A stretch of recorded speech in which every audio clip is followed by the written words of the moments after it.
তুমি যাবে না, বাড়ি যাবে না? চলে যাও, মা ডাকছে, আমি ডিউটি যাই।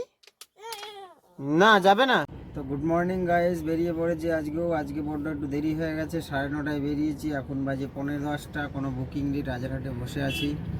তো দেখা যাক বুকিং কখন আসে। একটা সোনারপুর হয়েছিল 700 টাকা, ধরতে পারলাম না। তো চলো বুকিং পাই, তারপরে তোমাদের সাথে কথা হচ্ছে। তো চলো, প্রথম বুকিং পেয়ে গেছি। রাজারহাট থেকে যাবে পেয়ারলেস হসপিটাল। তো চলো যাই, পিক আপ করি, তারপরে তোমাদের সাথে কথা হচ্ছে। পেয়ারলেস হসপিটালে ড্রপ করে একটু আগিয়ে এসে দাঁড়িয়ে আছি আপাতত। তো দেখা যাক এর পরের বুকিং কোথায় পাই। চলো বুকিং পাই, তারপরে কথা হচ্ছে। হসপিটালে ড্রপ করার পরেই কিছু সময় পরেই আমি আবার বুকিং পেলাম, যেখানে বসেছিলাম ওখান থেকে বুকিং পেলাম নিউ টাউন, মানে টিসিএস এর ওখানে যাবে। এই পিক আপে যাচ্ছি পেয়ারলেস হসপিটালে। বসে থাকার পর কিছু সময় পরেই বুকিং পেলাম নিউ টাউন টিসিএস।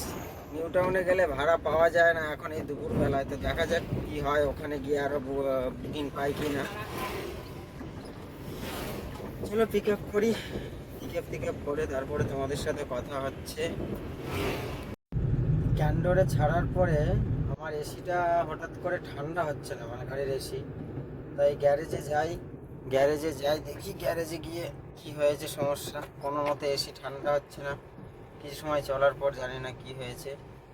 তো চলো গ্যারেজে যাই, গ্যারেজে গিয়ে আগে গাড়িটা দেখা যায়, এসিটা আগে কি হয় দেখি, তারপরে বুকিং পেলে কথা হচ্ছে। 3000 টাকার টার্গেট নিয়ে বেরিয়েছিলাম, জানি না কতটা কি হবে। এখনই শুরুতেই এরকম সমস্যা, তা কী করে কী হবে বুঝতে পারছি না। তো চলো এসির কাজ করাই, তারপরে বুকিং নিয়ে তারপর তোমাদের সাথে কথা হচ্ছে।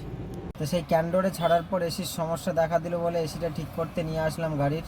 তো এসি ঠিক করা হয়ে গেছে, হয়ে যাওয়ার পরে সোজাতে বাড়ি চলে আসলাম। বাড়ি এসে খাওয়া দাওয়া করে একটু রেস্ট নিয়ে আবার বেরিয়েছি। এখন সময় হচ্ছে 4:45। 5:45টার দিকে আবার বেরিয়েছি, দেখা যাক কেমন কী টিপ হয়। দেখি প্রথম বুকিং পাই কোথাকার, তারপরে তোমাদের সাথে কথা হচ্ছে। তো বন্ধুরা, সেই বেরিয়েছিলাম এসিটা ঠিক করার পর বেরিয়েছি 4:30টার দিকে বেরিয়েছি, মানে হ্যাঁ 4:30টার দিকে বেরিয়েছি। 4:30টায় বেরোয়ার পর আমি বুকিং পেয়েছি 6:30টায়, সেটা হলো বেহালা। এই বেহালা ড্রপ করলাম, বেহালা ড্রপ করে আপাতত বসে আছি। এখান থেকে একটা হাওড়া স্টেশন নিয়ে যাব, কারণ হাওড়া স্টেশনে আবার পিক আপ আছে। রবিবার দিন যাদেরকে নিয়ে এসেছিলাম সেই দিন আবার ওদেরকে। চলো বেহালায় বসার পরে 2 মিনিট পরেই পেয়ে গেলাম বিবাদীবাগে যায়। ওখান থেকে তো অন্তত অল্প হাওড়া স্টেশন, না তো হাওড়া স্টেশনের আশা করতে গেলে বসেই থাকতে হবে। তো চলো যাই, তারপরে কথা হচ্ছে।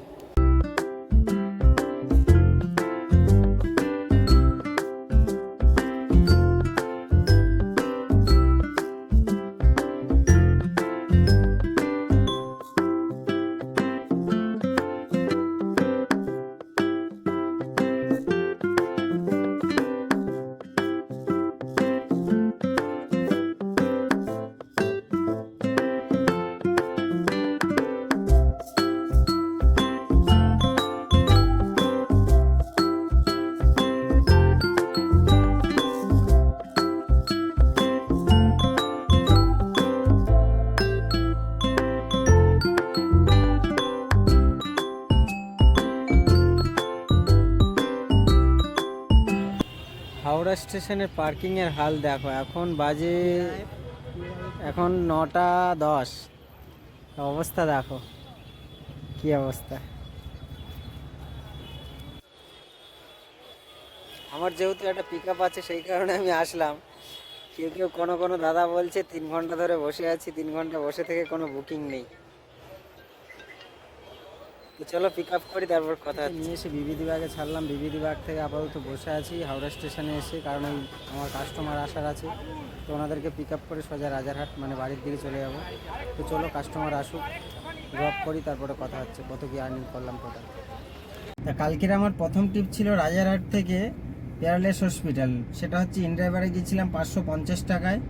তারপরে ওখান থেকে আবার রিটার্ন পেলাম যাত্রী সাথীতে 654 টাকা, সেটা হচ্ছে ক্যান্ডোর। ওখান থেকে সোজা বাড়ি চলে আসি। গাড়ির এসি খারাপ হয়ে গেছে বলে তার জন্য এসিটা ঠিক করালাম, ঠিক করিয়ে সোজা বাড়ি এসে আবার 4:30টার দিকে বেরিয়ে 6:30টায় ট্রিপ পাই বেহালা, 667 টাকা যাত্রী সাথীতে। তারপরে ওখান থেকে আবার একটা আমি বিবিদিবাগ পাই, বিবিদিবাগে 248 টাকায় যাই। 248 টাকায় ওখান থেকে সোজা হাওড়া স্টেশন চলে যাই। হাওড়া স্টেশনে পিক আপ করার জন্য আমার কাস্টমারদের হাওড়া স্টেশন থেকে পিক আপ করে সোজা বাড়ি চলে আসি। ওনারা দিয়েছেন আমাকে টোটাল 750 টাকা। তো টোটাল আর্নিং আমার এই হয়েছে। তো চলো পরের ভিডিওতে আবার দেখা হবে, টাটা।